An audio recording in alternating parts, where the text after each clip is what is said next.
শেখ হাসিনা গোপালগঞ্জ দিয়ে যে সেতু করেছে এটা রাজবাড়ী জেলা সহ 19টি জেলার মানুষের জন্য কোনো কাজে আসে না। বিশেষ করে আমরা এটাতে পিছিয়ে গিয়েছি অনেক। আমার স্বপ্ন আছে অনেক, ভাবনা আছে অনেক।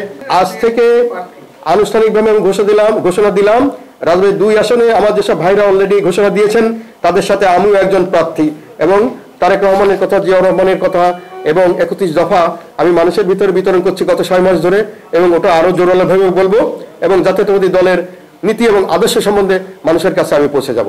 আমার স্বপ্ন আছে অনেক, ভাবনা আছে অনেক। আমি চাই বালিয়াকান্দি, কালুখালী, পাংশা এটা উন্নত হয়ে যাক, অনেক উন্নত হোক। বাংলাদেশের ভিতরে সবচেয়ে উন্নত জেলা হয়তো যদি বলেন তাহলে হয়তো সিলেটকেই আমরা ধরি, কারণ সিলেট ব্যাপক উন্নয়ন হয়েছে। সিলেটের মানুষের কোনো অভাব নেই, সিলেটের মানুষ তারা স্বাবলম্বী। আমি চাই যে বাংলাদেশ দ্বিতীয় সিলেট হোক, রাজবাড়ী 2 দ্বিতীয় সিলেট হোক, যাতে বা আমাদের এলাকার মানুষ, আমাদের বেকার যুবক তারা যাতে সঠিকভাবে প্রশিক্ষণ।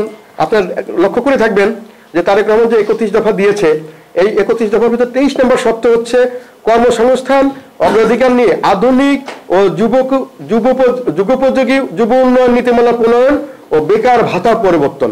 আমরা চাই যে আমাদের বালিয়াকান্দি, কালুখালী, পাংশা, সর্বোপরি রাজবাড়ী জেলায় টেকনিক্যাল কলেজ আমাদের বালিয়াকান্দিতে একটা হয়েছে।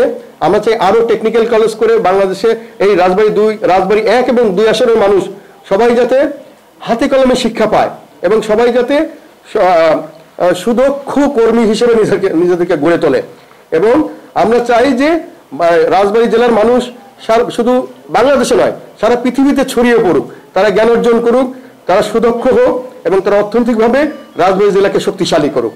এবং পদ্মা নদীতে শেখ হাসিনা গোপালগঞ্জ দিয়ে যে সেতু করেছে এটা রাজবাড়ী জেলা সহ 19টি জেলার মানুষের জন্য কোনো কাজে আসে না। বিশেষ করে আমরা এটাতে পিছিয়ে গিয়েছি অনেক।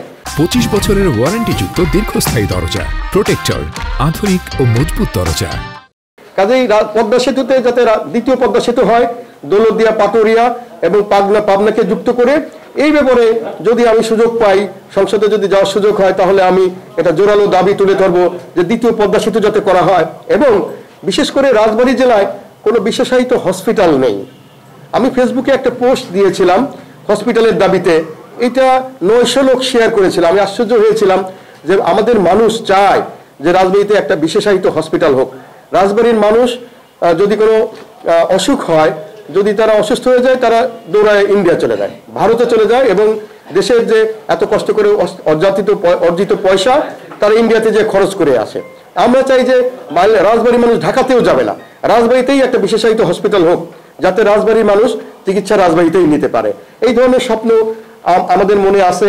যদি আমাদের সুযোগ আসে, আমাদের দল যদি আমাদেরকে সুযোগ দেয়, আমরা এগুলো নিয়ে ভবিষ্যতে বাস্তবায়ন করার জন্য সর্বাত্মক ব্যবস্থা গ্রহণ করব।